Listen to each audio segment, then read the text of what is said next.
नमस्ते साथियों, क्लास 7 का चैप्टर नंबर फर्स्ट आज हम शुरू करने जा रहे हैं। हिस्ट्री का चैप्टर है और चैप्टर का नाम मैंने रखा है अंडरस्टैंडिंग मिडाइवल हिस्ट्री। हिस्ट्री को पहले हम देखेंगे, जानेंगे और जो मिडाइवल हिस्ट्री है उसके संदर्भ में थोड़ा सा पढ़ेंगे।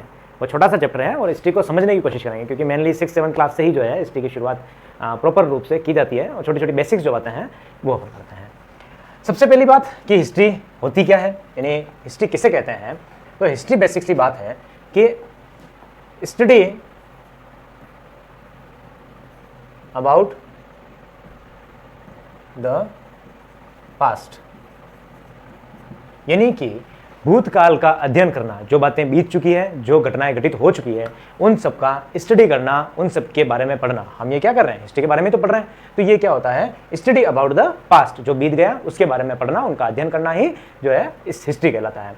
अब हिस्ट्री को जानने के लिए, यानी किसी न किसी चीज को जानने के लिए कुछ ना कुछ सोर्स होते हैं। तो हिस्ट्री को जानने के लिए भी अनेकों प्रकार के सोर्स होते हैं। अब देखिए क्या हिस्ट्री को जानने के सोर्स होते हैं। सबसे source of history, first literary source जो लिखित रूप में होते हैं, आर्कियोलॉजिकल सोर्स जो राजा महाराजाओं ने उनके टाइम पे बनवाए हैं, और ओरल सोर्स जो क्या है, सॉन्ग है या फ्लोक टेल्स है, यानी कविताएं हैं, कुछ कहानियां हैं और साथ में कुछ है पोयम। अब लिटरेरी सोर्स में कौन से आते हैं, तो लिटरेरी सोर्स में आते हैं जैसे कि बुक्स, स्टोरीज, कुछ रिकॉर्ड्स और ट्रैवलर्स बुक्स, जो ट्रैवल्स आए हैं तो वो उनकी सारी क्या हो गई बुक्स। जैसे पुराण होते हैं तो पुराण में क्या है, हिस्ट्री के नॉलेज होता है उसके बारे में। हम वैसे मिडाइवल हिस्ट्री के बारे में पढ़ रहे हैं लेकिन पहले बेसिक सी जानकारी दे रहे हैं क्या जो है इसमें होता है। तो लिटरेरी सोर्स में ये जैसे किसी की बुक हो गई पुरानी, कोई स्टोरी हो गई है ना, कि कोई जैसे कि राजा ने ऐसा करते थे राजा, या वो ऐसा होता था, तो ये सर फिर रिकॉर्ड्स हो गया, कुछ ऑफिशियल डॉक्यूमेंट हमें मिल गए तो इस प्रकार के रिकॉर्ड। फिर ट्रैवलर्स बुक, जो ट्रैवलर्स होते हैं उनकी कुछ बुक्स हो गई है ना। और उसके बाद में आर्कियोलॉजिकल सोर्स, जो मॉन्यूमेंट्स आप देखते हैं बने हुए है ना, वो सारे तो आर्कियोलॉजिकल सोर्स हो गए। तो इसमें कौन से होते हैं, जैसे कि उस समय के चलने वाले कॉइन्स, सारे जो सिक्के होते हैं जो आज आप देखते हैं 1 या 2 रुपए के सिक्के होते हैं, उस प्रकार के कॉइन्स। फिर है मोन्यूमेंट, मोन्यूमेंट यानी कि जितने भी आप देखते हैं स्ट्रक्चर जो बनाए हुए हैं, जैसे मंदिर हो गया, कोई मान लो कोई स्तूप वगैरह हो गए है ना, या फिर आप मान लो कोई ऐसी बिल्डिंग्स बन गई, कोई राजा का महल बन गया, कोई फोर्ट हो गया, तो ये सारे क्या है, एक पूरा मोन्यूमेंट है। इंस्क्रिप्शंस और ऑब्जेक्ट्स डेली यूजेस, जितने भी आप ऑब्जेक्ट, जितने इंस्क्रिप्शंस जो होते हैं वो, और साथ में ही जो डेली यूजेस के ऑब्जेक्ट्स होते हैं वो, ये सारे किसमें होते हैं, आर्कियोलॉजिकल सोर्सेज में होता है। वहीं हम ओरल बात, ओरल यानी कि ओरल बोलना, तो उसमें जैसे कि कोई सॉन्ग हो गया जो उस समय से चल रहा है कि उस सॉन्ग में कुछ ना कुछ कहानी आ रही है। वहीं फ्लॉक टेल्स यानी कि कोई दंत कथाएं आ गई, यानी कोई ऐसी कथा है जो आगे से आगे चल रही है उस प्रकार से। और कोई पोयम्स है जिसमें किसी का वर्णन हो गया, किसी का डिस्क्राइब हो गया कि इस प्रकार से होता था। तो ये सारी क्या है, सोर्स है हिस्ट्री को जानने के। तो ये सारी सबसे पहला हो गया लिटरेरी सोर्स, सेकंड हो गया आर्कियोलॉजिकल सोर्स, और थर्ड कौन सा हो गया, ओरल सोर्स हो गया। बढ़ते हैं आगे।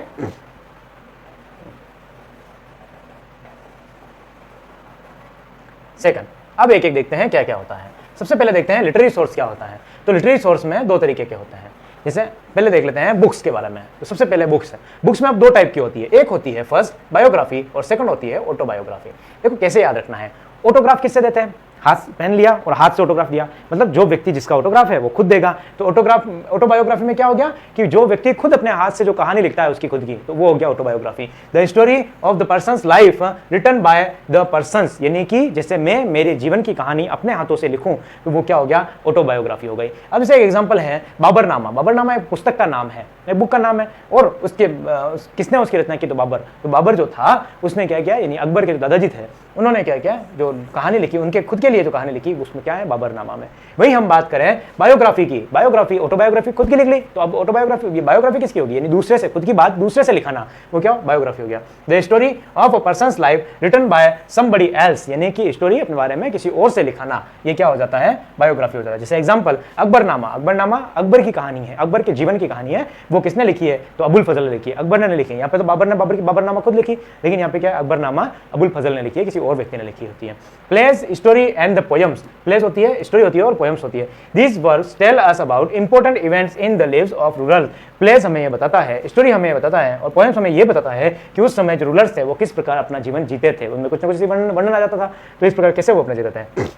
They have been written in a variety of languages. Example Prithviraj. अब ये क्या होते हैं, इस जो प्लेस होती है, स्टोरीज होती है, ये अपनी अपनी भाषाओं में लिखते थे और अपने अपने हिसाब से लिखते थे। तो जैसे फॉर एग्जांपल पृथ्वीराज रासो है ना, पृथ्वीराज रासो एक बुक है, तो वो किसने लिखी है, तो चंद्र बरदाई ने लिखी है ना, वो अपनी भाषा में लिखी हुई है। वहीं हम बात करें पृथ्वीराज, जैसे पृथ्वीराज का अपना नाम सुना होगा, पृथ्वीराज चौहान, है ना। तो पृथ्वीराज रासो एक बुक है, वो किसने लिखी है? तो चंद्र बरदई ने लिखी है। चंद्र बरदई एक व्यक्ति है ना। जैसे मैं लीलेश शिमली मेरा नाम है, तो मैं कोई बुक लिखता हूँ तो मेरा नाम लीलेश शिमली आ जाएगा। उसी प्रकार से चंद्र बरदई ने बुक लिखी है तो चंद्र बरदई नाम आ जाएगा। और जैसे पद्मावत एक बुक है, तो वो मलिक मोहम्मद जायसी एक मुस्लिम था, उसने लिखी, मलिक मोहम्मद जायसी ने, तो ये क्या हो गया? उसका नाम आ गया। और उसने कौन सी बुक लिखी? तो ये पद्मावत नाम की बुक लिखी।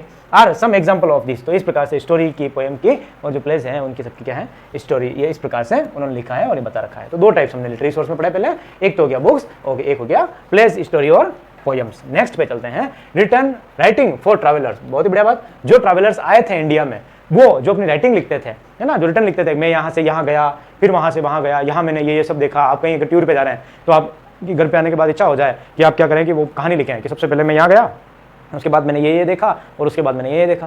तो ये सारी क्या हो गया? ये रिटर्न ऑफ ट्रैवलर्स। तो इसी प्रकार से जो भारत में जो लोग आए थे, बाहर के लोग, उन्होंने भारत के बारे में लिखा। In India many foreign travellers to visit during the Indian many foreign travellers to visit during Asian to medieval and modern period, है ना। एशियन टू है यहाँ पे, Asian to medieval period, Asian medieval and modern period, sorry to भी नहीं है यहाँ पे, ऐसे ही है, डैश है।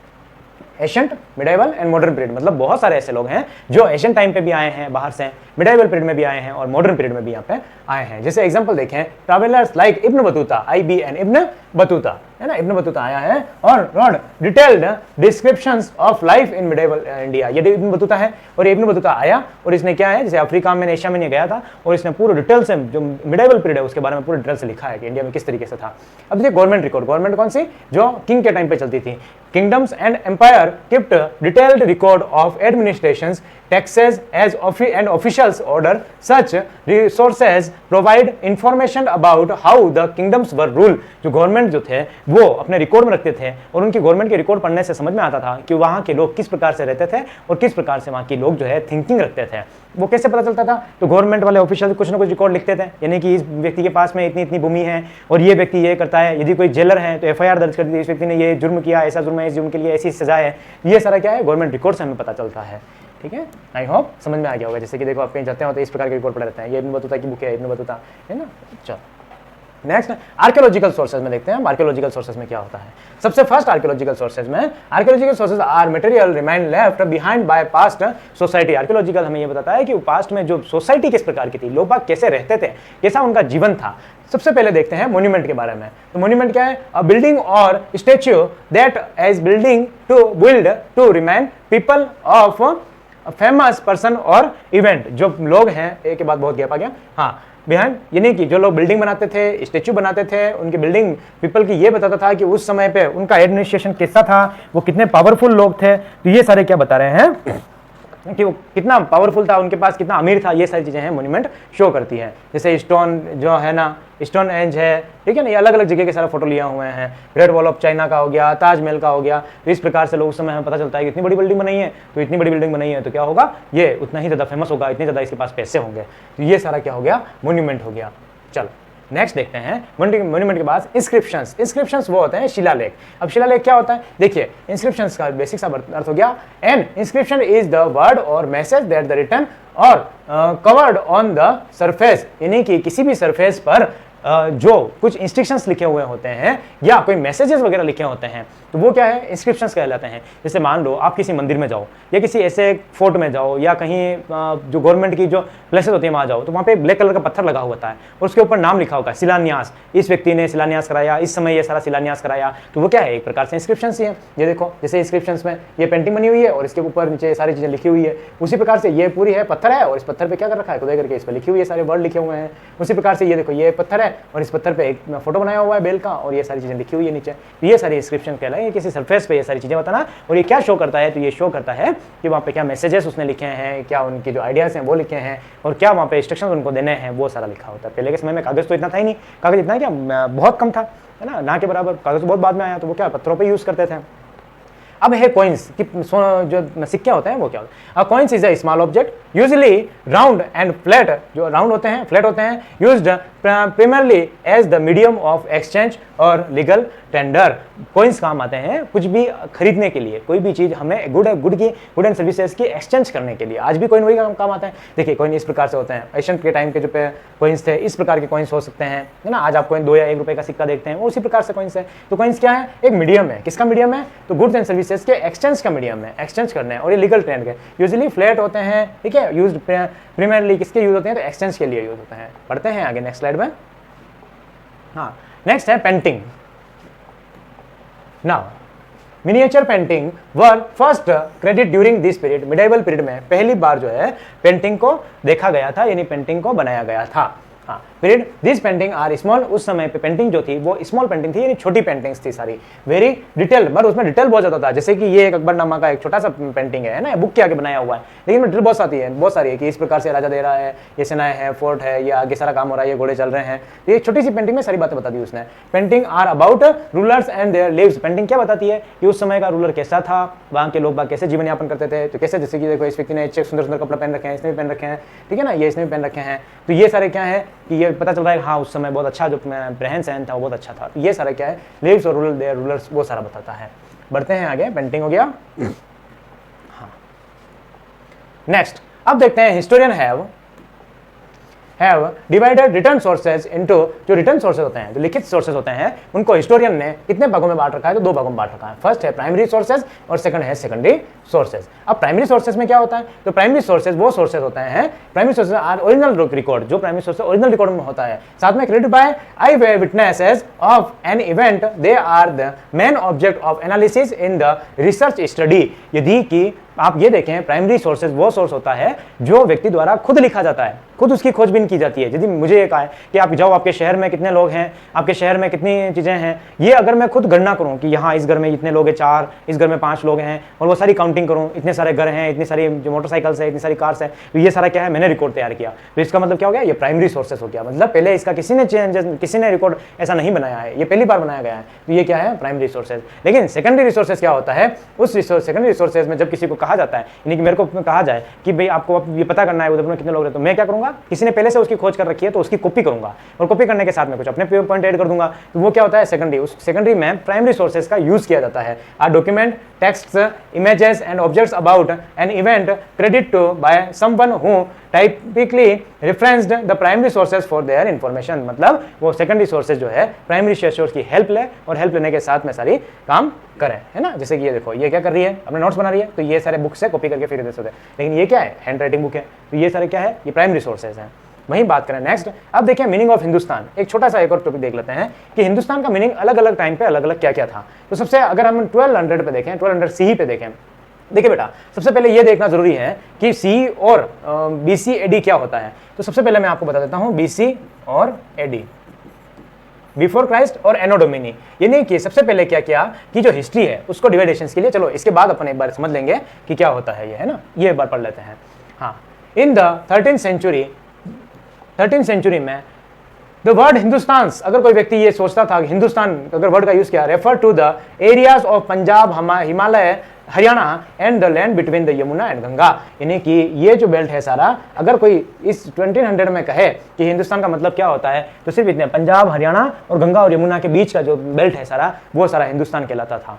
लेकिन वहीं 1600 में हम बात करें तो the word Hindustan was used describe to geographically wildlife and culture of the Indian subcontinent. तो अगर 1600 में बात करें तो ये इंडिया पूरी तरीके से इस तरीके से मतलब था कि अलग अलग विविधताएं हैं वहाँ पे, है ना, डाइवर्सिटी है कि यहाँ भारत में अलग अलग जो वाइल्ड लाइफ है वो पाए जाते हैं, है ना, कल्चर वहाँ पे अलग अलग है, सब कॉन्टिनेंट्स हैं वहाँ पे। और वहीं बात करें, आज की बात करें तो the word Hindustan is used to refer to India as the country today. और आज क्या होता है कि इंडिया को एक कंट्री के रूप में माना जाता है और इंडिया को बताया जाता है कि इस प्रकार की जो पूरी है वो इंडिया है। तो ये 3 चीजें जो है हिंदुस्तान के बारे में मैं आपको बताना चाहता था। अब नेक्स्ट पॉइंट पे चलते हैं। मैं आपको बताना चाह रहा था, हिस्ट्री को हम पढ़े उससे पहले आपको ये जानना जरूरी है कि क्या BC क्या होता है, AD क्या होता है। कि जब हिस्टोरियंस जब हिस्ट्री लिख रहे थे तो उनके सामने एक बहुत बड़ी दिक्कत थी, और दिक्कत क्या थी कि वो हिस्ट्री को किस तरीके से डिफाइन करें, बुक्स जो है उनको कैसे डिफाइन करें। तो उन लोगों ने क्या किया कि एक व्यक्ति के पास गए, और एक व्यक्ति के पास जाने के बाद क्या करने लग गए, उनको पूछा कि हम जो है हिस्ट्री को कैसे डिफाइन करें। तो उस व्यक्ति ने कहा सबसे पहले एक लाइन खींच लो। उन्होंने कहा ठीक है, लाइन खींच लेते हैं। उसके बाद उसने कहा कि उस लाइन के बीच में एक एरो बना दो, यानी कि बीच में एक और लाइन खींच लो। उन्होंने कहा ठीक है, एक और लाइन बीच में क्या कर देते हैं, बना देते हैं। तो ये उन्होंने एक और लाइन बना दी। अब उसने कहा कि आपको क्या करना है, यहाँ पे लिखना है 0 और यहाँ से 0 लिखना है, और 0 से पहले क्या होगा, सारा BC होगा, और 0 से बाद में सारा एडी होगा। तो इसका क्या मतलब हो गया, यानी 0 जो है वो क्या डिफाइन कर रहा है, बर्थ ऑफ ईसा मसीह, बर्थ ऑफ ईसा मसीह, है ना, ईसा मसीह, आई एम कर देता हूं मैं इसको, है ना, ईसा मसीह। यानी ईसा मसीह जो ईसाइयों के देवता हैं, जैसे अपने देवता हैं, है ना, उसी प्रकार से ईसा मसीह के भी जो देवता हैं वो सारे क्या है, उनको मान लिया कि उनका जन्म कौन से ईयर में हुआ, तो 0 में, और 0 से पहले यानी ईसा मसीह के पहले जितने भी समय में काम हुआ है उनको बीसी कहा जाएगा, यानी बिफोर क्राइस्ट, है ना, बिफोर क्राइस्ट कहा जाएगा, बीसी कहा जाएगा उन्हें।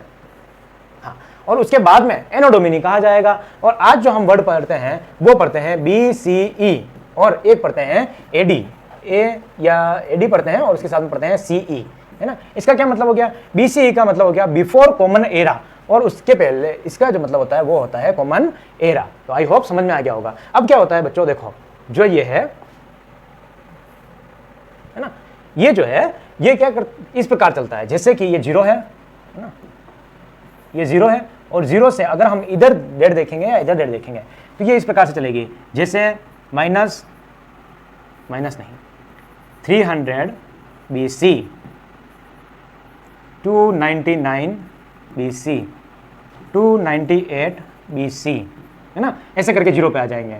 और उसी प्रकार से यहाँ पे क्या होंगे, तो यहाँ पे पहले 298 आएगा AD, उसके बाद 299, 300, 301, इस प्रकार से आगे चला जाएगा। मतलब ये रिवर्स फॉर्म में चलेगा और ये आगे एड वाली फॉर्म में चलेगा, यानी रिवर्स फॉर्म में, यानी 300 यहाँ पे लिखा हुआ है BC में, तो इसका मतलब ये वर्ष पहले आ चुका है, और 298 BC लिखा हुआ है, ये मतलब लेटेस्ट ईयर है, मतलब ये पहले अभी आया है और ये पहले आ चुका है 300 में। लेकिन जब हम AD की बात करें, BC के बाद में AD की बात करें, तो उसका मतलब ये हो गया 298, और उसके बाद लेटेस्ट ईयर कौन सा है, तो 299। वहीं हम 8 प्रेजेंट की बात करें तो अभी क्या चल रहा है, तो 2023, 2024, है ना, 2025, इस प्रकार से BC में हम चल रहे हैं। तो ये क्या है, ये 2023 निकल चुका है, 2024 आया, 2025 आया है। उसी प्रकार से अगर इधर बात करें तो इधर पहले कौन सा आएगा, 2025 पहले आएगा, फिर 2024 पहले बाद में आएगा, फिर 2023 बाद में आएगा, और ये एक समय बाद ये उल्टी चलते हुए क्या पहुंच जाएगा, 0 पर। फिर यहाँ पे वापस 1 पे पहुंच जाएगा, 2 पे पहुंच जाएगा, 3 करते हुए 2025, 2024 ऐसे आ जाएगा। तो आई होप आपको BC और AD में समझ में आ गया होगा। BC यानी कि बिफोर क्राइस्ट, AD यानी एनो डोमिनी, और BC को ही एक और वर्ड कहते हैं BCE यानी बिफोर कॉमन एरा, और AD का मतलब होता है, AD को CE कहा जाता है, इसका मतलब होता है कॉमन एरा।